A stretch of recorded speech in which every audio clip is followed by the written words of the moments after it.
Paz do Senhor, meus queridos e amados irmãos, aqui é o irmão Gilson do canal Comunidade dos Discípulos. Eu peço licença para entrar na sua casa, no seu trabalho, onde você estiver, para juntos a gente estudar a palavra de Deus, as coisas relacionadas à obra do Senhor, para que haja em nossa vida o crescimento espiritual. O Senhor Jesus, ele diz que nós devemos crescer na graça e no conhecimento. Amém? Louvado seja Deus. Vamos orar, pedir a Deus o auxílio, a ajuda dele, porque nós não podemos fazer nada sem a ajuda de Deus. Soberano Deus e Pai eterno, maravilhoso, Senhor, toma frente aqui deste trabalho, ó Pai, em nome de Jesus. Fala ao meu coração, fala ao coração de cada irmão e irmã, desta pessoa simpatizante do Evangelho. Deus, que essas pessoas possam ser libertas, possam crescer na graça e no conhecimento do Senhor. Ajuda-me, Senhor, nas minhas limitações como ser humano, Pai, porque eu não posso falar daquilo que eu não entendo se o Teu Espírito Santo não me ajudar, não me auxiliar, e eu necessito da Tua ajuda, Pai. Por isso, toma o primeiro lugar aqui, que eu diminua, que eu desapareça e que o Senhor apareça. A glória, o poder a Ti pertence, porque Tu és o único Deus verdadeiro. Senhor, fala conosco, aleluia, nesta manhã, em nome de Jesus. Louvado seja Deus. Aleluia. Meus queridos, como eu estava comentando com vocês, sobre um livro, O Evangelho Encoberto, um livro escrito por David W. Dias, Eu estou com um livro aqui, eu estava fazendo essa aula em áudio, mas aqui está o livro, meus queridos, olha, a qual eu estou tirando essas lições. Como eu disse, é um livro que tem 86 páginas, Ele tem 86 páginas. Ele tem 5 pontos, do índice. Ele fala o Evangelho Encoberto, a nova vida, outros problemas de traduções, fé verdadeira e transformação. E dentro desses títulos aqui, existem subtítulos, a qual a gente já falou, Primeiro capítulo, a gente leu o Evangelho Encoberto, e dentro deste título tem Diluindo o Evangelho. E hoje, que já foi falado, diluindo o Evangelho, e hoje eu achei por bem a gente falar, modificando a mensagem, que está dentro também desta questão das pessoas diluírem a palavra de Deus. E aí, está aqui, a gente vai estudar sobre essa mensagem, modificando a mensagem. Louvado seja Deus. Eu vou ler, meu querido, e aí, dentro do possível, eu vou trazer aqui algumas coisas, referente a esta questão que nós estamos falando, que já foi dita ontem, da questão de diluir, o Evangelho tem sido diluído, essa questão de modificar a mensagem, muitos têm também modificado a mensagem. Eu quero trazer aqui algumas coisas muito importantes para a nossa vida. Eu vou ler o que está sendo aqui, que foi descrito aqui neste livro. O autor, David W. Dias, escreveu. Bom, diz assim: uma das táticas do diabo tem sido substituir parcialmente ou manter verdades incompletas a mensagem genuína do Evangelho. Ele tem sido astuto o bastante para não mudar tudo. De fato, ele não tem necessidade de fazer assim.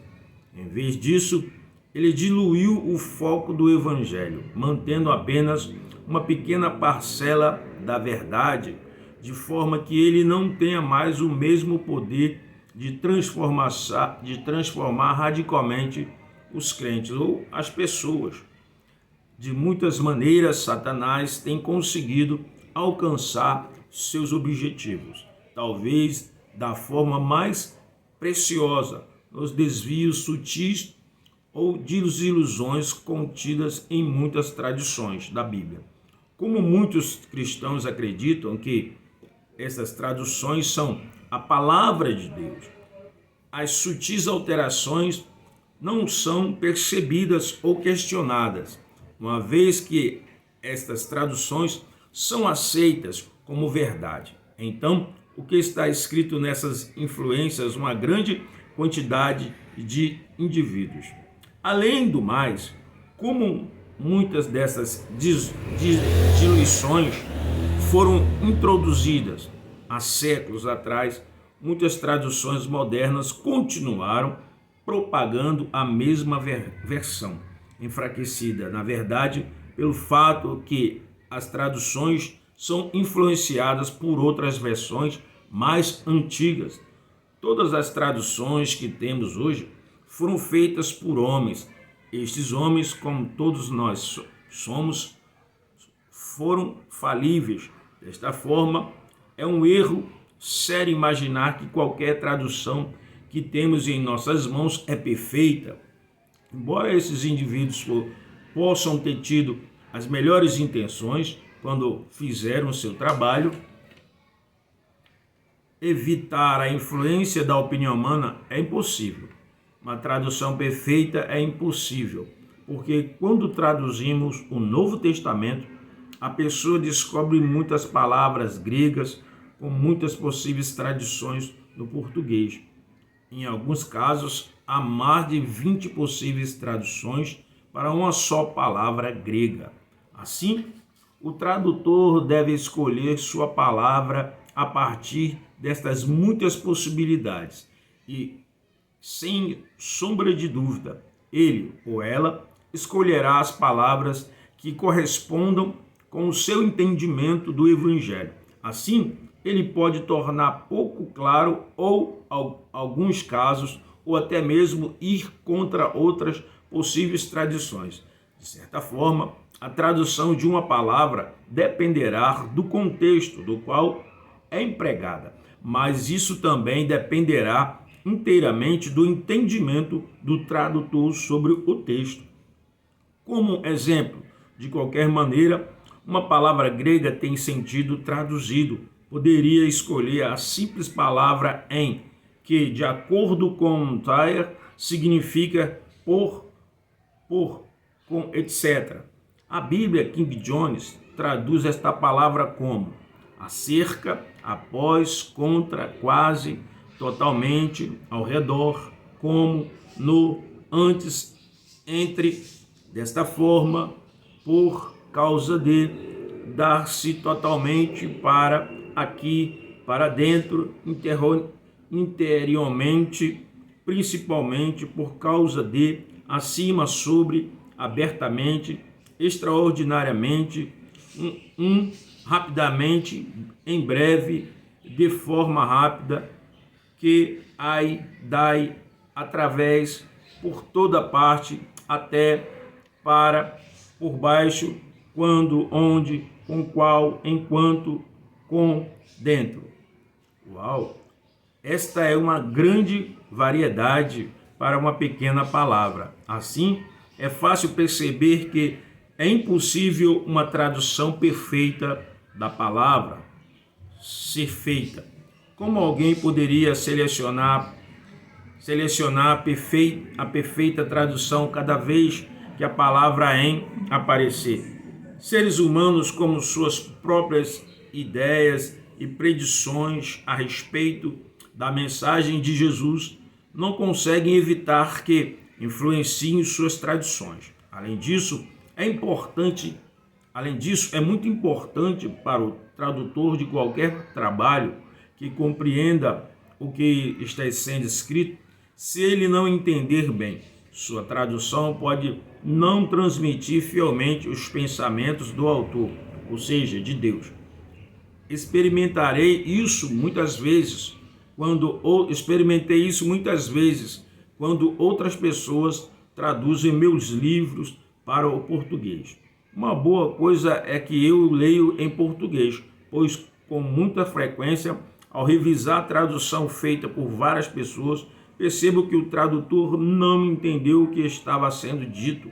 Então ele simplesmente escreveu o que pensou que eu pretendia dizer. Muitas vezes isso não transmite a verdadeira essência da sentença ou passagem. Na realidade, em alguns casos, era exatamente o oposto do que eu pretendia. Temo ao pensar em ter meus livros traduzidos para o idioma que eu não falo. Como saberei se o que está sendo transmitido é o que eu pretendia? Por isso, é essencial para qualquer tradutor da Bíblia ter revelação. É preciso que Deus tenha revelado seus mistérios para os tradutores entender profundamente a mensagem. Senão, ele colocará palavras no papel que não vão transmitir o que Deus está tentando dizer, e fará a mensagem de difícil compreensão, ou até mesmo dizer coisas completamente erradas. O conhecimento da língua grega não é suficiente. A revelação de Deus não está baseada em fatos ou conhecimentos. É necessário que o Senhor abra os nossos olhos espirituais de forma que compreendamos realmente seus planos, seus propósitos e sua vontade. Do contrário, nossa tradução será defeituosa. Simplesmente juntar palavras corretas em sentenças que soam religiosas não alcançará o objetivo. Embora as palavras possam estar corretas, elas podem não transmitir e provavelmente não fará a intenção do autor. Consequentemente, não podemos e não devemos presumir que nossa tradução atual não contenha nenhum desvio sutil, inadvertidamente introduzido por tradutores. Portanto, como parte de nossa busca para chegar à verdade, para chegar à verdade de Deus, será necessário olharmos algumas versões bíblicas comuns que poderiam ser traduzidos de uma maneira mais clara.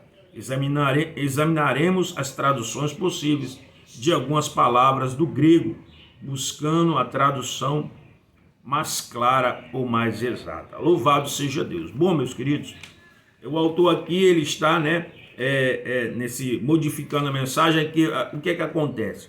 Durante a história, a palavra de Deus, ela foi modificada, pelos homens. Todos nós sabemos que quem escreveu a palavra de Deus, através do Espírito Santo, foram 40 homens, a qual o Espírito Santo ali os inspirou, e eles foram escrevendo aquilo que Deus determinara para chegar até nós. Porém, a palavra do Senhor, ao longo da história, passou por várias traduções de homens, porque a palavra foi escrita em aramaico, em grego, em hebraico. Então, ela veio, durante a história, ela passou por várias mãos de pessoas, de eruditos, de tradutores que foram ali e eles interpretaram de maneira que a mente deles, entendiam.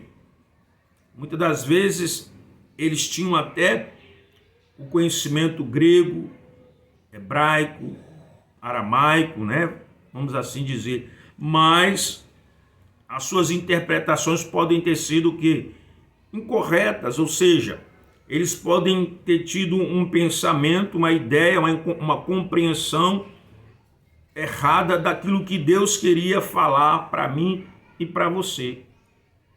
Durante a história, a Bíblia também foi traduzida, O latim, antigamente, as pessoas não tinham, a Bíblia. Quem lia a Bíblia era o padre, e o padre, quando ele estava ali lendo a Bíblia, ele lia de costa, as pessoas atrás, e ele então lia do latim. Mas a Bíblia ela foi também traduzida do latim para o alemão, e assim foi durante toda a história, meu querido. A Bíblia vem passando por traduções.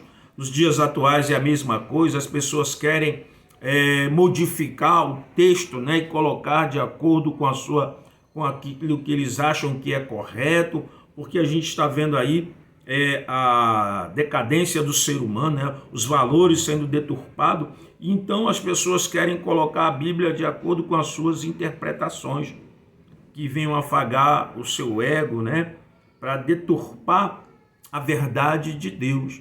Mas a gente sabe que que a palavra de Deus é verdadeira e que ele inspirou homens para trazer para nós aquilo que ele desejava, né?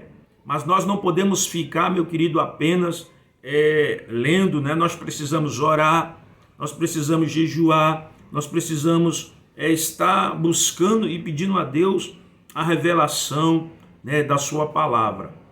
Principalmente nós aqui do Ocidente, né? Porque a Bíblia foi escrita para quem, meu querido? Quando a gente pensa no Oriente, a Bíblia Deus deixou ali o Novo Testamento para os hebreus, né? Para o povo judeu. Então a cultura desse povo é totalmente contrária à nossa, os costumes dele, né? E aí a gente tem que compreender, para a gente ter uma compreensão melhor da palavra, a gente deve buscar conhecer um pouco da cultura judaica, um pouco dos costumes dele, para podermos ter uma compreensão adequada da palavra de Deus, para saber qual a ideia no texto que Deus queria deixar para nós.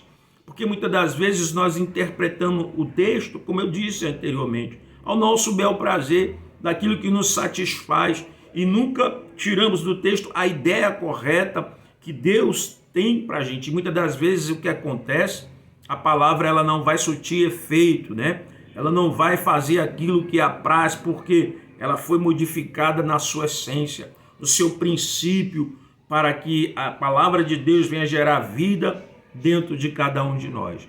Então é necessário, eu sei que muitas pessoas, né, não têm letra, não tem um estudo correto, não tem tantos estudos, tem pessoas que não têm condições, né, de estudar o grego, o hebraico, né, mas existe formas de você compreender a Bíblia, né? Primeiro você deve ler, meu querido, o texto todo, né, daquilo que você pretende falar. Nunca leia a palavra de Deus de forma isolada, pegar um versículo isolado e dali você tentar formular uma ideia, um pensamento, né, para você, uma pregação, porque você vai pegar um versículo isolado de um texto, de um livro, para tentar pregar, e aí você pode cair numa heresia, em algo que Deus vai se desagradar. É importante, então, a gente ler todo o livro, para ter uma compreensão daquilo que a gente vai abordar na palavra do Senhor,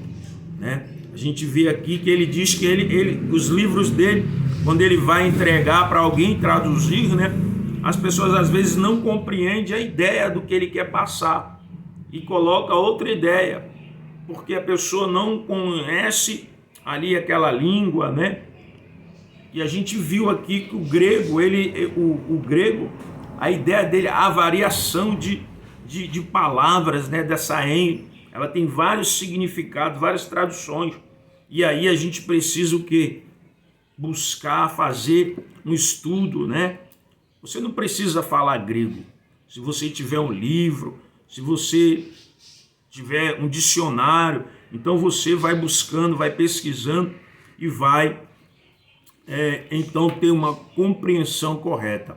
É por isso, meu querido, que por falta de entendimento é que tem se gerado muita heresia. Mas eu quero aqui, meu querido, trazer algo para você, algumas dicas, né, de interpretação.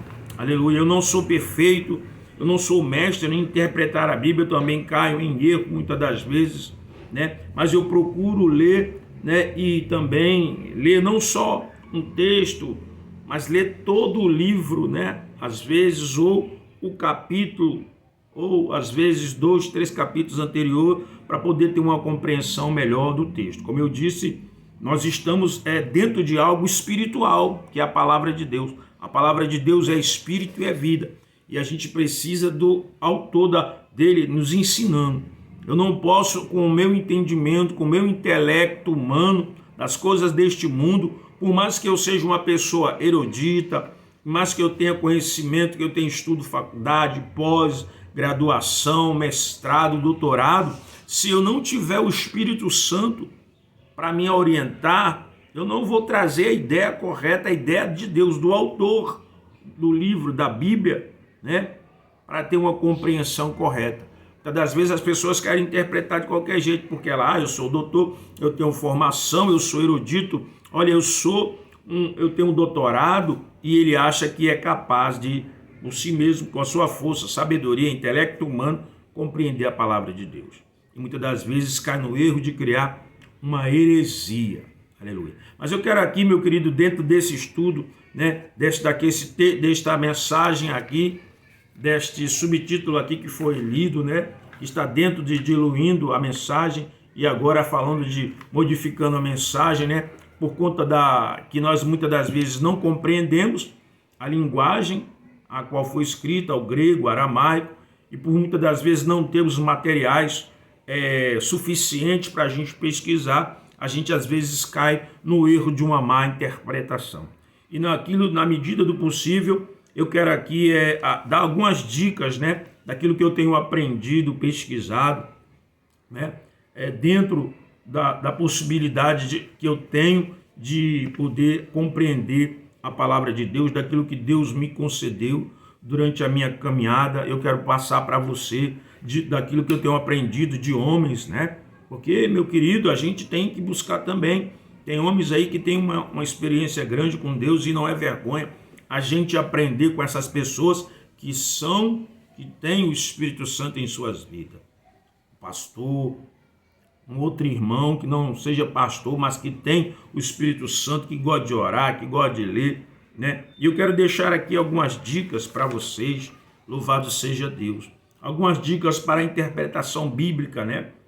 Que é a hermenêutica. Né? A gente vai falar aqui o que é hermenêutica. É uma matéria que nos ensina a interpretar o texto. Não só o texto bíblico, mas também a hermenêutica, ela é utilizada, meu querido, também dentro do direito, da literatura, para compreender os textos, né? Dentro do direito, para ter uma compreensão das leis, né? Se você não estudar a hermenêutica é estudada dentro do direito, para que aquelas pessoas que estão estudando o direito, elas tenham uma compreensão melhor das leis, na literatura, para nos ajudar a ter uma compreensão de texto, dos vários textos, de quaisquer textos que nós venhamos a ler. Então, isso se chama hermenêutica, louvado seja Deus. Né? Então, nós precisamos saber, né? E uma da primeira regra que eu quero trazer para você é que as escrituras interpretam as escrituras. Ou seja, a própria Bíblia interpreta a Bíblia. Nós temos apenas que ler os textos, né? Que ler o livro ou os livros para ter uma compreensão, aleluia, adequada da palavra de Deus. Uma observação. A gente sabe que a Bíblia, né, ela teve vários autores, né? Contudo, um único autor. Ela teve vários autores, mas contudo um único autor. Ela teve vários escritores, perdão, mas um único autor, que é Deus. Aleluia. Nós devemos também, dentro da interpretação dessa questão aqui, também estudar o contexto. Quando eu digo estudar o contexto, meu querido, deixa eu pegar uma outra. É você pegar, digamos, você vai lá no Salmo, deixa eu pegar uma outra Bíblia aqui, Salmo 14, aleluia, verso 1. E aí eu pego o Salmo 14, verso 1 e leio. Diz o insensato no seu coração, não há Deus. Eu digo, Deus não existe. Ora, e aí eu posso dessa questão dizer Deus não existe e poder sair, né? Falando, olha, Deus não existe. Mas aí quando eu vou para o contexto, e o contexto é tudo aquilo que está, aleluia, depois veja o contexto, corrompe-se e praticam abominação. Já não há quem faça o bem. Qual é o contexto? É que fala-se dos homens ímpios, Os ímpios, os insensatos, eles dizem que não há Deus. E aí, meu querido, você também deve olhar o contexto subsequente, o contexto anteriores, o contexto remoto. E aí você, quando você vai lá para Gênesis capítulo 1, verso 1, que vai dizer que Deus criou os céus e a terra.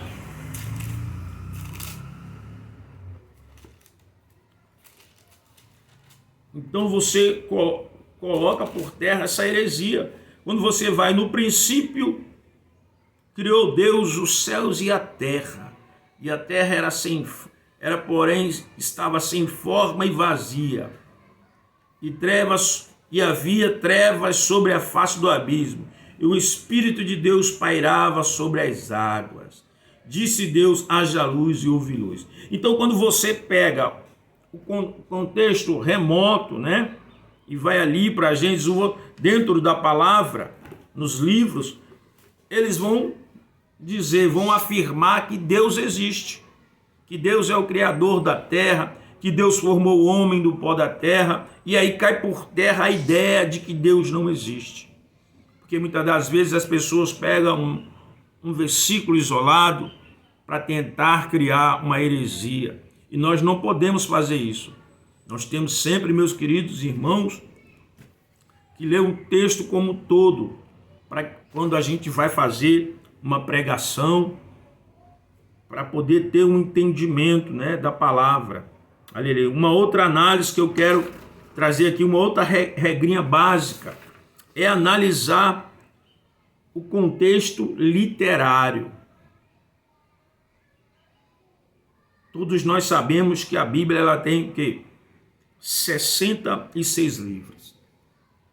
O Velho Testamento tem 39 livros. O Novo Testamento tem 27 livros. E esses livros, né, tanto do Velho e do Novo Testamento, eles são, primeiro livro, o Pentateuco. O Pentateuco, ele tem 5 livros. Aí entra os livros históricos, 12 livros. Poéticos, isso dentro do Antigo Testamento, poéticos, 5 livros. Proféticos, 17 livros, dividido entre profetas maiores e profetas menores. Os profetas maiores, 5 livros, e os profetas menores, 12 livros. E quando a gente vai para o Novo Testamento, a gente vê que o Novo Testamento, esses 27 livros do Novo Testamento, eles estão divididos em evangelhos, 4 evangelhos, né? Mateus, Marcos, Lucas e João, sendo que os 3 primeiros evangelhos, Mateus, Marcos e Lucas, são livros sinóticos, ou seja, há semelhança entre eles. Quando você lê, você vai vendo as semelhanças. E o evangelho de João, que não é sinótico. E aí você entra no livro histórico, dentro do Novo Testamento, que é o livro de Atos dos Apóstolos. Você vai ver ali a narrativa da trajetória de Atos dos Apóstolos, dos discípulos dos apóstolos ali, fazendo a obra de Deus, passando por perseguições, mas sendo firme na fé. E você vai ali ver as cartas ou epístolas, que são 21 livros, né? E você vem então para a Revelação, que é o livro de Apocalipse, que é um livro. Então, dentro da questão de analisar o livro, você vê que há vários livros, né? E aí é que a gente também tem que ter cuidado, porque dentro dos livros históricos ali, a gente vê Josué. Josué é um livro histórico, e a gente tem que saber interpretar ele de uma forma correta, né? Quando você vai para Salmo, Salmo trabalha com a linguagem o quê? Figurada, alegórica, né? Salmo, que é também uma poesia, que é uma linguagem figurada. Nós temos que ter, então, este cuidado para compreender, para interpretar a palavra de Deus, né? Uma terceira regrinha é consultar os comentários bíblicos. É importante na hora que você na hora que está fazendo uma exegese bíblica, irmão, você ter vários comentários bíblicos, né? Às vezes a pessoa não tem livro, mas hoje, irmão, Você tem aí seu celular, você tem aí a internet, você pode ali baixar 5 comentários bíblicos diferentes. Você não precisa hoje, eu sei que é caro comentários bíblicos, né? Você hoje tem a possibilidade de baixar, estudar e ver aquilo ali, comparar, fazer uma comparação da sua interpretação com outros comentários bíblicos, ver o que aquele autor está falando a respeito daquele assunto. E aí você vai ter um texto, não vou dizer que perfeito, mas mais coerente para se pregar, né? Com ideias corretas, porque nós não somos perfeitos. Como eu disse, é necessário, meu querido, que a gente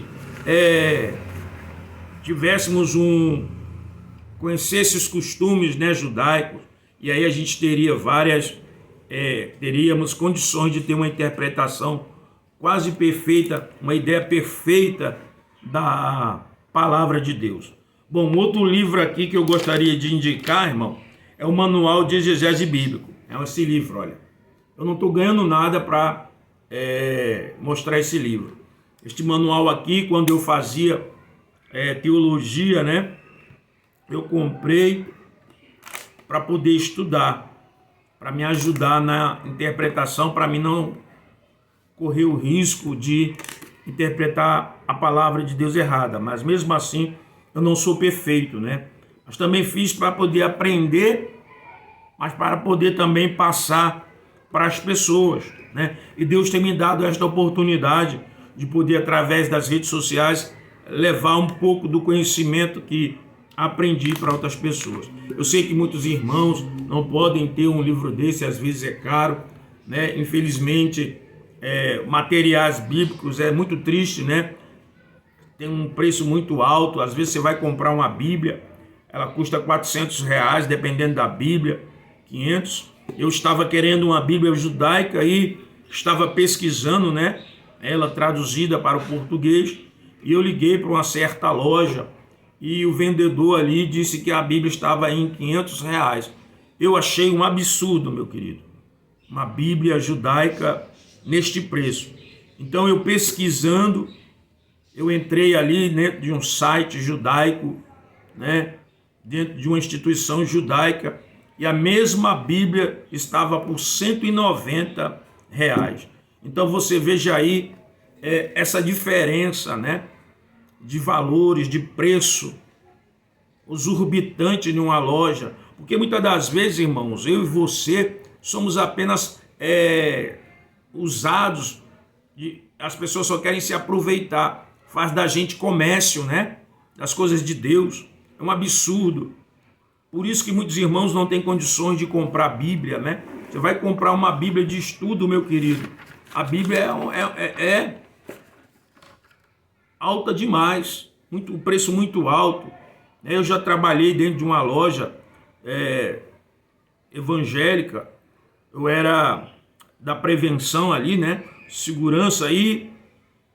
Os preços realmente é muito alto, né? Eu trabalhei na Bienal e depois fui para a loja e vi que os preços é realmente exorbitante. Eu tenho, pela misericórdia de Deus, eu tenho minha Bíblia, né, King James, que é de estudo. Eu tenho uma vida que é de estudo, mas já está bem surrada, ó. Ela, porque eu escrevo nela, né, e ela já está bem usada, a capa caindo, ó. E às vezes eu não tenho mais uma Bíblia de estudo, louvado seja Deus por isso. Fui juntando, né, meu dinheirinho, graças a Deus, porque eu tenho vontade de aprender a palavra de Deus e através daquilo que eu posso, que a minha mão alcança, né, com a ajuda também da minha família, fui comprando, Deus abençoando também o seminário que eu fiz, né, pela misericórdia de Deus, com a ajuda de Deus, eu comecei fazendo uma disciplina, e aí de acordo com as condições que eu tinha, aumentava para 2, às vezes 3, e aí diminuía quando as coisas iam ficando apertando, e no final eu consegui, graças a Deus, me formar. Louvado seja Deus por isso. Não estou aqui querendo me exaltar, meu querido, entenda, viu? Porque meu desejo é ensinar. Porque eu tive dificuldade, irmão, na minha caminhada evangélica.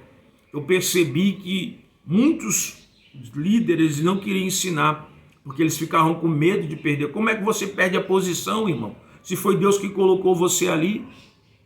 Então eu via as dificuldades, as pessoas não queriam ensinar, então eu disse para mim mesmo e para Deus, né? Primeiramente para Deus, Senhor, me dê condições. Foi quando eu conheci um pastor, irmão. Ele já partiu para o Senhor na época da Covid.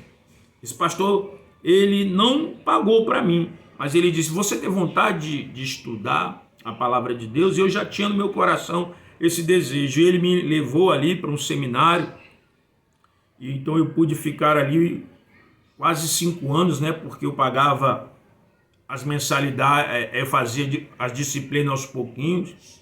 Eu fiquei 5 anos fazendo ali, para a glória de Deus. Terminei, louvado seja Deus, aqui em Fortaleza, né? Conhecido como Cetelace. Hoje é Fatefor, né? Fica ali na Rua General Sampaio, aqui em Fortaleza. É um seminário muito bom. Louvado seja Deus. E é isso, meu querido. Para que a gente possa fazer uma boa interpretação da Bíblia, a gente precisa, né, estudar. Se você não tem condições, você vai juntando um dinheirinho, meu querido. Compre uma Bíblia de estudo, compre um caderninho, caneta. Aí compre outra Bíblia normal. Se puder, compre depois outra Bíblia de estudo. Vai juntando. Você vê, você tem um material ali que vai te dar uma condição. Aproveite, a escola bíblica é importante, meu irmão. Vá para a escola bíblica. Você só vai crescer na graça do conhecimento se você for um aluno assíduo na escola bíblica. Como é que você quer compreender as coisas de Deus se você não participa da escola bíblica? A escola bíblica é para isso, irmão. Para que nós venhamos a aprender a palavra de Deus através do pastor, daquela pessoa que está ali trazendo a aula. Seja um irmão culto ou não culto, mas ele está sendo usado pelo Espírito de Deus para nos transmitir a palavra de Deus. Seja homem ou mulher, seja um jovem, está ali sendo usado por Deus. Por isso, eu convido a você, vá para a escola bíblica. Vá aprender da palavra de Deus, irmão. Para que você aprenda a pregar, a interpretar a palavra corretamente, para que você não venha modificar o texto, ou que alguém lhe apresente, né, o texto modificado. Como foi dito anteriormente, né, Satanás, ele modificou o texto ali para Eva, e ela, não percebendo, ela caiu, e ela então gerou o pecado, porque ela desobedeceu a palavra de Deus. Satanás, né, conseguiu gerar no coração dela a cobiça pela árvore, né, do conhecimento do bem e do mal. Mas quando nós nos debruçamos, meu querido, na palavra de Deus, Deus vai clareando a nossa mente, Deus vai descauterizando a nossa mente vai sendo renovada pelo poder da palavra de Deus. Esta palavra de Deus que é vida, ela vai nos transformando, vai nos libertando, vai quebrando as cadeias espirituais, vai nos libertando dos maus costumes, dos velhos hábitos, vai fazendo morrer o velho homem.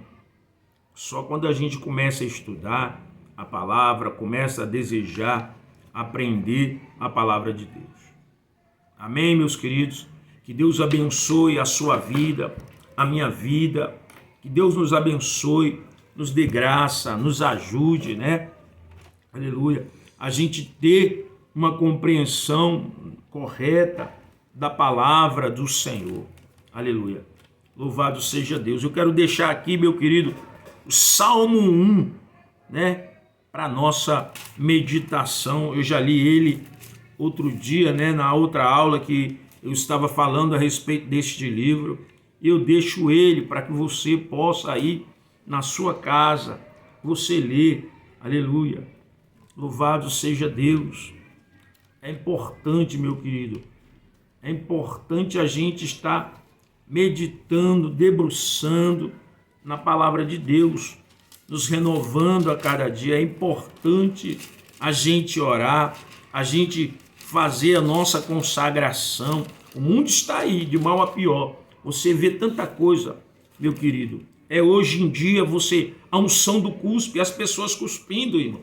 Onde é que está isso dentro da Bíblia? A Bíblia vai falar do beijo, mas não da pessoa cuspir na outra, né? É uma imundície. Você pode pegar uma doença, meu querido. Isso aí não procede de Deus, né? E as pessoas querendo pegar o animal, cobra. Você vai ver vídeos sobre isso, né? Falta de Deus. Falta do conhecimento da palavra, né? Porque a pessoa ela não se debruça na palavra para estudar, para meditar, para ler, né?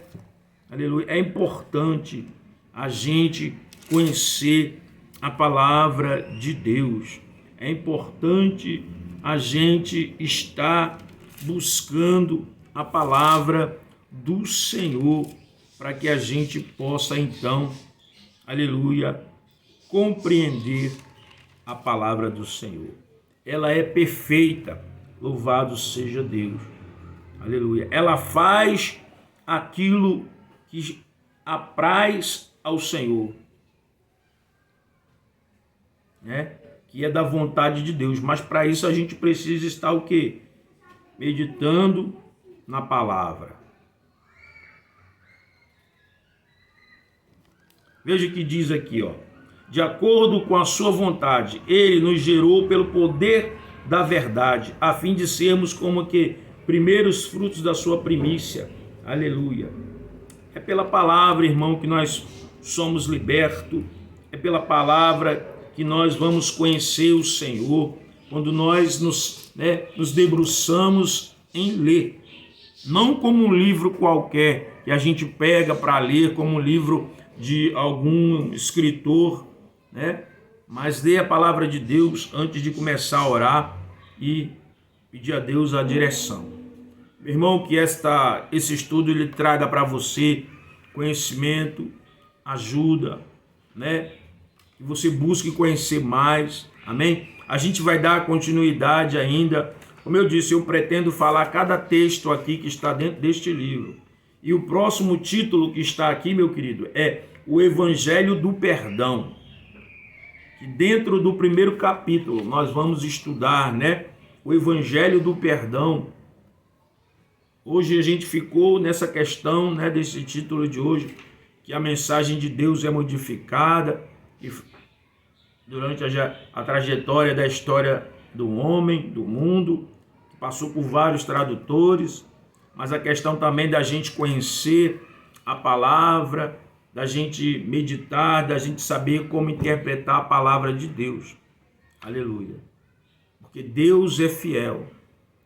O Senhor diz: conhecereis a verdade e a verdade vos libertará.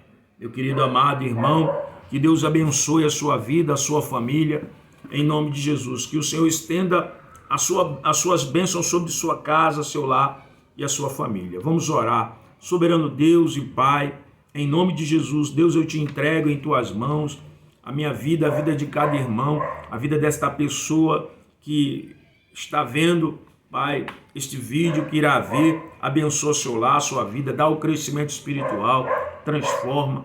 Pai, em nome de Jesus, me ajude, me dê compreensão, que eu possa fazer, Senhor, tudo com amor e para a glória do teu nome, Senhor. Assim abençoa o nosso canal, Comunidade dos Discípulos.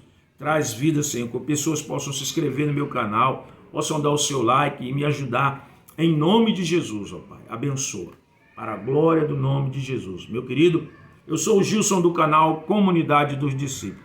Se inscreva no meu canal, dê o seu like e nos ajude a ganhar almas para o reino de Deus. Amém? Glória a Deus, louvado seja Deus.